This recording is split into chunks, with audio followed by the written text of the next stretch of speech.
നമസ്കാരം, മലയാളി വാർത്തയിലേക്ക് സ്വാഗതം. ഇന്ത്യയിൽ മാത്രമല്ല പല രാജ്യങ്ങളും ഇപ്പോൾ പലതരത്തിലുള്ള കാലാവസ്ഥാ വ്യതിയാനങ്ങളിലൂടെ കടന്നു പോവുകയാണ്.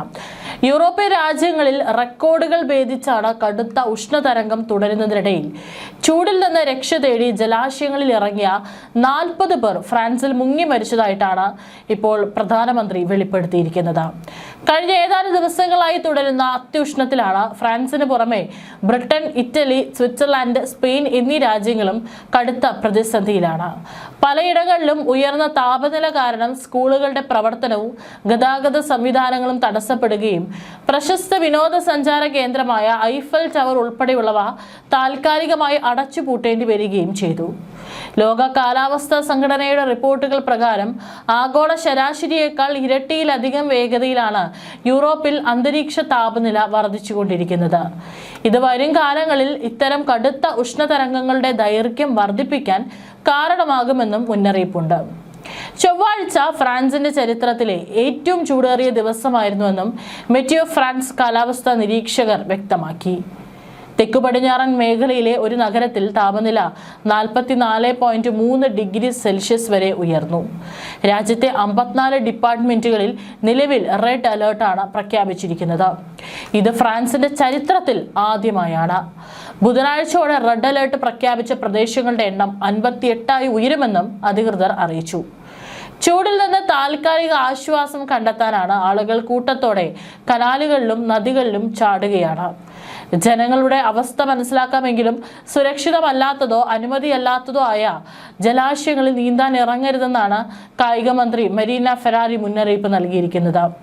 ഉഷ്ണതരംഗവുമായി ബന്ധപ്പെട്ട് വിളിച്ചു ചേർത്ത അടിയന്തര യോഗത്തിന് മുന്നോടിയായി സംസാരിച്ച പ്രധാനമന്ത്രി സെബാസ്റ്റ്യൻ ലെക്കോർണു ഈ മുങ്ങിമരണങ്ങൾ രാജ്യത്തിന് വലിയൊരു വിപത്താണെന്നും വിശേഷിപ്പിച്ചു. ജൂൺ 18 മുതൽ ഇതുവരെയാണ് 40 മരണങ്ങൾ റിപ്പോർട്ട് ചെയ്തിട്ടുണ്ടെന്നും ഇതിൽ ഭൂരിഭാഗവും യുവാക്കളാണെന്നും അദ്ദേഹം വ്യക്തമാക്കിയിരിക്കുന്നത്. കഴിഞ്ഞ ദിവസം തെക്ക് കിഴക്കൻ ഫ്രാൻസിലെ കാർപെൻഡാസിൽ വീടിന് പുറത്ത് നിർത്തിയിട്ടിരുന്ന കാറിനുള്ളിൽ ബോധരഹിതരായി കണ്ടെത്തിയ 2ഉം 4ഉം വയസ്സുള്ള 2 കുട്ടികളെ രക്ഷിക്കാൻ രക്ഷാപ്രവർത്തകർക്ക് സാധിച്ചില്ല. ഏതായാലും ഇപ്പോൾ എന്താണ് ഇവിടെ ഫ്രാൻസിലടക്കം അനുഭവപ്പെടുന്ന ഈ ഒരു ഹീറ്റ് ഡോം അല്ലെങ്കിൽ ഒമേഗ ബ്ലോക്ക് എന്നറിയപ്പെടുന്ന ഒരു പ്രത്യേക കാലാവസ്ഥാ വ്യതിയാനമാണ് ഈ കടുത്ത ഉഷ്ണതരംഗത്തിന് കാരണമാകുന്നത്. ഗ്രീക്ക് അക്ഷരമായ ഒമേഗയുടെ ആകൃതിയിൽ തണുത്ത വായു സംവിധാനങ്ങൾക്കിടയിൽ ചൂടുള്ള വായു കുടുങ്ങിക്കിടക്കുന്ന അവസ്ഥയാണിത്. ഇത് ദിവസങ്ങൾ കഴിയുന്തോറും താപനില ക്രമാതീതമായി ഉയരാൻ കാരണമാകുന്നു. ആഗോള കാലാവസ്ഥാ വ്യതിയാനം ഇത്തരം ഉഷ്ണതരംഗങ്ങളുടെയും കൊടുങ്കാറ്റുകളുടെയും തീവ്രത വർദ്ധിപ്പിക്കുന്നുണ്ട്. നിലവിലെ സാഹചര്യങ്ങൾ 2003 ഓഗസ്റ്റിൽ യൂറോപ്പിലുണ്ടായ കടുത്ത ഉഷ്ണതരംഗത്തിന് സമാനമാണെന്നും മെറ്റിയോ ഫ്രാൻസ് വിലയിരുത്തുന്നു. അന്ന് 16 ദിവസത്തോളം നീണ്ടുനിന്ന ചൂടിൽ യൂറോപ്പിലുടനീളം 80,000-ഓളം ആളുകൾ മരണപ്പെട്ടിരുന്നു. ഇപ്പോഴത്തെ ഈ പ്രതിസന്ധി എത്ര നാൾ നീണ്ടു നിൽക്കുമെന്ന് വ്യക്തമല്ല. വരും ദിവസങ്ങളിലും ഫ്രാൻസിൽ കടുത്ത ചൂട് തുടരുമെന്നും വെള്ളിയാഴ്ചയോടെ അറ്റ്ലാന്റിക് തീരപ്രദേശങ്ങളിൽ നിന്ന് താപനിലയിൽ നേരിയ കുറവുണ്ടാകാൻ സാധ്യതയുണ്ടെന്നും കാലാവസ്ഥാ കേന്ദ്രം അറിയിച്ചു. കടുത്ത ചൂട് മനുഷ്യന്റെ ശാരീരികവും മാനസികവുമായ ആരോഗ്യത്തെ ബാധിക്കുന്നതിന് പുറമെ ബിസിനസ് മേഖലകളെയും കാർഷിക വിളവെടുപ്പിനെയും ദോഷകരമായി ബാധിക്കുന്നുണ്ട്. ഇറ്റലിയിലെ ബ്രിട്ടനിലും ജാഗ്രതാ നിർദ്ദേശം നൽകിയിട്ടുണ്ട്.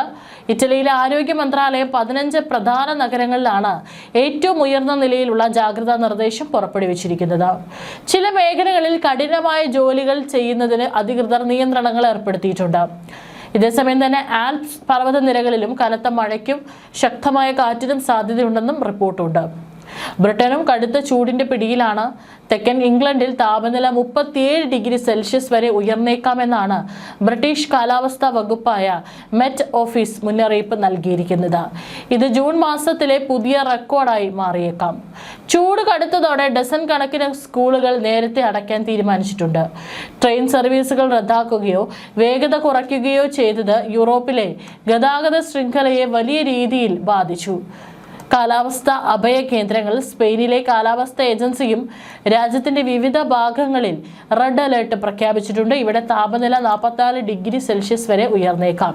കാട്ടുതീ പടരാനുള്ള സാധ്യത കണക്കിലെടുത്ത് വടക്കൻ സ്പെയിനിലെ നിരവധി നഗരങ്ങൾ തങ്ങളുടെ പരമ്പരാഗത ഉത്സവങ്ങൾ റദ്ദാക്കി. ഭവനരഹിതർക്കും ദുർബലരായ ജനങ്ങൾക്കുമായി മാഡ്രിഡിൽ പ്രത്യേക കാലാവസ്ഥാ അഭയ കേന്ദ്രങ്ങൾ തുറന്നിട്ടുണ്ട്. ബെൽജിയത്തിൽ ചൂട് സഹിക്കാൻ കഴിയാത്തതിനെ തുടർന്ന് ബ്രസൽസിന് സമീപമുള്ള ഒരു പ്രൈമറി സ്കൂളിലെ ഫൈനൽ പരീക്ഷകൾ അടുത്തുള്ള ഒരു പള്ളിയിലേക്ക് മാറ്റേണ്ടി വന്നു. സ്വിറ്റ്സർലാൻഡിൽ നദികളിലെയും തടാകങ്ങളിലെയും ജലനിരപ്പ് ഗണ്യമായി താഴ്ന്നതിനെ തുടർന്നും വെള്ളം ഉപയോഗിക്കുന്നതിന് നിയന്ത്രണങ്ങൾ ഏർപ്പെടുത്തിയിട്ടുണ്ട്. മാറ്റങ്ങളോട് പൊരുത്തപ്പെടാനാണ് ഇപ്പോൾ അവിടുത്തെ ജനങ്ങൾ ശ്രമിച്ചുകൊണ്ടിരിക്കുന്നത്. ഉഷ്ണതരംഗം ബാധിച്ച നഗരങ്ങളിലെല്ലാം ഫാനുകളും എയർ കണ്ടീഷനുകളും വൻതോതിലാണ് വിറ്റഴിയുന്നത്. പാരീസിലെ ഒരു കടയിൽ അവശേഷിച്ച അവസാനത്തെ ഇലക്ട്രിക് ഫാൻ വാങ്ങാൻ കഴിഞ്ഞതിന്റെ ആശ്വാസത്തിലാണ് ചലച്ചിത്ര നിർമ്മാതാവായ വിക്ടോറിയ യാക്കൂബോ. വെറും 30 മിനിറ്റിനുള്ളിൽ കടയിലെ എല്ലാ ഫാനുകളും വിറ്റുപോയെന്നാണ് അവർ പറയുന്നത്. ലണ്ടനിലെ പ്രമുഖ ഡിപ്പാർട്ട്മെന്റ് സ്റ്റോറുകളിൽ ഫാനുകൾ മിനിറ്റുകൾക്കുള്ളിൽ തീരുന്ന അവസ്ഥയാണുള്ളത്. യൂറോപ്പ് മുഴുവൻ ചൂടിൽ വെന്തുരുകുമ്പോൾ തണുപ്പുള്ള വടക്കൻ രാജ്യങ്ങളിലേക്ക് വിനോദസഞ്ചാരികൾ കൂട്ടത്തോടെ യാത്ര തിരിക്കുന്ന കുൾക്കേഷൻ എന്ന പുതിയൊരു യാത്രാ രീതിയും ഇപ്പോൾ സജീവമാകുന്നുണ്ട്. ക്രൊയേഷ്യയിലേക്ക് പോകാനിരുന്ന പല സഞ്ചാരികളും തണുപ്പുള്ള അന്തരീക്ഷം തേടി ഇപ്പോൾ സ്വീഡൻ പോലെയുള്ള രാജ്യങ്ങളിലേക്ക് പോകുന്നതായി റിപ്പോർട്ടുകൾ വ്യക്തമാക്കുന്നു. അതായത് നമ്മുടെ രാജ്യത്ത് മാത്രമല്ല, അല്ലെങ്കിൽ നമ്മളൊക്കെ കേരളത്തിൽ മാറി മറിഞ്ഞാണ് പല കാലാവസ്ഥാ മുന്നറിയിപ്പുകൾ വരുന്നത്. പല ജില്ലകളിലും മഴ മുന്നറിയിപ്പ് ഉണ്ടാകുമ്പോൾ മറ്റു പല ജില്ലകളിലും ചൂടാണ് അനുഭവപ്പെടാറുള്ളത്. ഇതുപോലെ തന്നെയാണ് ലോകത്തിന്റെ പല കോണുകളിലും കാലാവസ്ഥാ വ്യതിയാനങ്ങൾ സംഭവിച്ചുകൊണ്ടിരിക്കുന്നത്. അവിടെയും ജീവഹാനികൾ സംഭവിക്കുന്നുണ്ട്. അവിടെയും ജനങ്ങൾ ഈ കാലാവസ്ഥ മാറിക്കൊണ്ടിരിക്കുമ്പോൾ നട്ടം തിരിയുന്ന അവസ്ഥയാണുള്ളത്. അവിടുത്തെ ഗവൺമെന്റുകളും കൃത്യമായിട്ട് ഇതിനെ പ്രതിരോധിക്കാനുള്ള, അല്ലെങ്കിൽ ജനങ്ങൾക്ക് കൃത്യമായി മുന്നറിയിപ്പ് നൽകുന്ന പോലുള്ള സംവിധാനങ്ങൾ അവിടെയും നടപ്പിലാക്കി വരുന്നത് നമുക്ക് കാണാനായിട്ട് സാധിക്കും.